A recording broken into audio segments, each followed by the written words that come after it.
AK Partiye da ku li ser kanûna karmendan guherinan bike dest bi xebatan dike.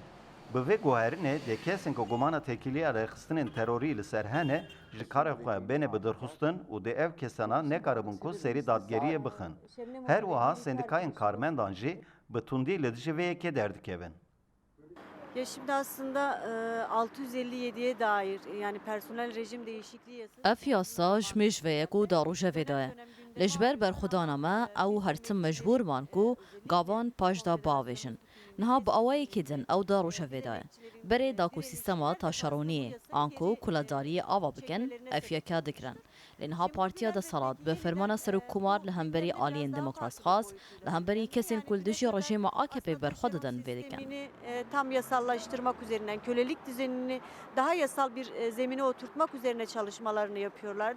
Kendisi Parêzvanên mafê mirovan jî dibêjin ev guhertina li dijî hukuk û mafên mirovan e. ve terörle mücadele kanunun uyarınca herkes bu ülkede Rewşeke pir terör ecêb suçlamasıyla e. karşı Lewra karşıya yasaya bitiyor. terorê ya Dolayısıyla Tirkiye böylesi bereva somut ji bir peymaniyên navnetewî durum hatiye karşısında çêkirin.